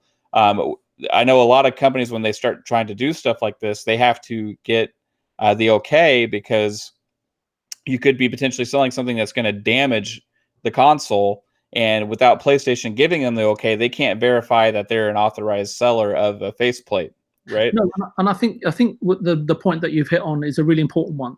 The most important point here is the value in the brand, and it's the PlayStation brand. And now that it's established, compared to back in the day, is that they will do everything that they can to protect their brand, and that will be from third parties. And secondly, is that we know the number one sort of item on the agenda is that when they design something, I mean, you hear about it all the time, that these companies patent anything and everything possible, anything that they possibly can, straight off the bat, whether they're going to use it or not, especially in the motor vehicle industry.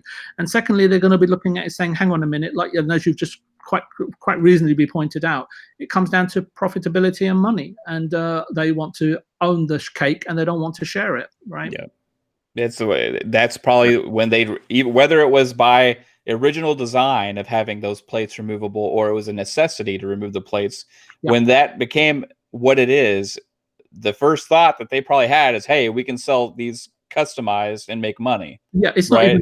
not even a point, right? It will be on a, like they'll have a little fact sheet with the box ticking, right? Exercise. We've designed this, right? Can it be patented? Can we make money from it? It's just like a routine, repetitive routine for these corporations in order to make sure, right? How can we monetize and trademark everything we can do? Because you know what, that builds value in our business. The one comparison we have to this also, though, was on the Xbox 360 that launched with the replaceable faceplate, right? Yeah. And though they did allow whoever to make those faceplates, if from what I remember, you could get any kind of brand faceplate. So that's for comparison's sake, it's a different, they sold them themselves, but they did allow other people as well. So I don't know if they had to get licensing to do that or not. I don't know the answer. My mic was muted there. I thought you were from the USSR. Yeah, no, I was. They told me a word to say, and it was Dornaya, Doornaya, and hopefully you looked it up first. Yeah, they typed it in English, and I looked it up, and I translated it. It means bad. So I don't know if they're trying to say that my translation is bad. I mean, it could be. It could very well be. But let's see here. I think we only have one other topic, and so it's a really quick topic. But Retro Renegades started, so I don't want to go over their time. They're good people over there, and I hope everybody goes checks it out. I think it's going to be on Jay's channel tonight, and I think Stubbs is going to be in there as well. So, it looks like Xbot's going to be in there also. So everybody that's been in this chat, I appreciate it, man. I appreciate everybody coming out, and I hope you guys go check out Retro Renegades. But before we get out of here, Mav, why don't you tell people where they can find you? You can find me on my YouTube channel, Fun Speculation, also on Twitter at Fun Speculation. I have my podcast that airs on the weekends, Xbox Ultimate. You can find that on my YouTube channel, as well as you can listen on audio platforms such as Spotify, iTunes, Google Podcasts, Amazon Music, all of those kind of things. And if you want to find me, the best way to talk to me, though, is on Twitter at Fun Speculation. Awesome, man. Yeah, and like I said earlier, when we had almost 300 people in here, Mav is an excellent podcaster. He is a natural at what he does, and I definitely want him to come back and guest more on Four Guys with Quarters. Always appreciate his input. He is definitely awesome. And thanks, Lance. Absolutely, man. And if you ever did more than one podcast, you would be even excellent at a sports podcast too, man. You could probably do both. It'd be awesome. VJ, let's go to you, man. Like, you've been up to a lot of stuff lately on the internet. I've seen you make your rounds on podcasts, and you're blowing up, VJ. You're becoming famous. They're soon gonna quote you in IGN and give you gold stars, and unfortunately I'll never get fish and chips like they do in England, though. But where can people find you, man? They can find me here on a Tuesday. tomorrow I'll be on at Stubbs, and Thursday on Booms, and then Sundays on Green Pass Gaming. I'm on Twitter at VJ Viewpoint Gaming. I almost forgot there. I just wanted to say, if I can quickly, it was really cool to connect with you, Mav. And actually, I hope you don't mind me saying, Clowns, that I felt that the dynamic between the four of us was fantastic. I think the best that I've experienced being on the panel so far with all of the guests that we've had, and we've had some great guests. I just felt it really, really relaxing and a cool conversation, and some really fantastic points. And I think that goes back to you, Clowns, for having some fantastic topics that really kind of sort of triggered my memories, so to speak. So I really apologise if I went off topic at all. And as always, Midway, it was a pleasure to be back on the show with you. Thank you so much. Well, VJ, I'm gonna. You know what? I gave you 10 gold stars. I'm gonna give you 50 gold stars. Out of 10. Out of 50 out of 10. 50 out of 10.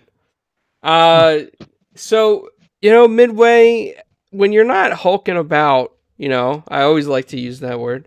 In Chicago, where can people find you, man? Puny Twitter. Midway 7 Monster on Xbox Live, Midway 8 Monster on Twitter. Fun speculation / Mav. Great 2 weeks in a row, man. Don't make it a habit. Yeah, thanks. VJ, my English American brother. Love you, man. You're awesome. I'm gonna be head to the gym now. Clowns, back to you. Wait, it's 7 o'clock. It's 6 o'clock your time. You're going to the gym? Yeah. Damn, Gotta man. make time, that's man. where he lives, man. You gotta make time. He lives at the gym. I told you he's always hulking out. And he's like, no, not me. Not me. I'm not hulking out. Yeah. Well, you'll find me like trying to find fish and chips and some extra soda somewhere at a restaurant, So I'm not hulking out. But you can all find me at Italian Clowns on almost all social media. And now, you can find us on on some Russian sites, which is very interesting. Yeah, they used that word with me, by the way. They did use da. And then they said means bad. Yes. Da bad. So that's what they said. Yes, bad. Niet is no. I know that. Yeah. Da is yes. Niet is no. Nastroyev, I believe, is a salute, and dos vidania is goodbye. You know what I really want to do? I want to get Flamish in there and have him speak Belgium to all these Russians, and then see what kind of conversation happens. It's like when he says spoondekus. He's gonna start World War III. All right, I don't think that. Modern warfare, Cold War will happen with Flamish. I'm telling you. Yeah, I don't doubt it, especially when you stick his candy in sriracha sauce, and he's not happy about that. But yeah, I mean, every Tuesday, man, 5 p.m. you can find us here. It was really great having Matt back on the panel. It was really awesome getting to talk with everybody, and it was awesome where VJ gave us some insight into like patent and trademark laws and licensing. That was really cool. I hope everybody paid attention to that, because I mean that is something that's a really big part in the industry, and a lot of people overlook it. It's some of the reasons why we don't have games backwards compatible yet, because of even licensing issues with music and other stuff. There's so many things that go into the gaming industry that you'd be surprised how many bits and pieces are actually licensed off. It is very difficult sometimes to understand this stuff, and VJ gives an excellent input on it when he does talk about it. So I hope you guys listen, and I hope to catch you guys next time, man, next Tuesday. Also, don't forget, tomorrow we have a very special interview with Kosha Engler. She is a English actress, well known for her role in Victoria, but she has voiced some really cool games, such as Star Wars Knights of the Old Republic, Star Wars Battlefront 2, Xeno Chronicles 2, Battletoads, and thank you, Stephanie, for all these super chats you've been doing. It's really appreciated. The Shiba dog clapping his hands. I do not have a Shiba dog, but I will clap my hands. Thank you very much. Thank you. Thank you. Hey, Thank you. I want to say, I'm seeing some regulars in other chat rooms from other podcasts also starting to come onto this podcast, and I appreciate all of you guys' support. We had over 200 people at one point watching this podcast, and I appreciate all of you guys' support, and hope to see you guys next week. Yeah, absolutely. Well, thank you everybody for coming out. I thought you were And gonna- Sorry, Clowns. I thought he was going to say happy to see everybody at the gym later on today. Let's go. Let's go. It's gains time. All right. It's You gains gotta o'clock. Let's go. you got a friend pass? I might, make it to Chicago in the next 8 hours. So If I go to Chicago, I'm just having some deep dish. Not going to be hitting any gyms. nice, man. All right, everybody. Size is the prize. Swole is the goal. It's gains o'clock. Let's go. All right, guys, we're out of here. See you next time. Take it easy.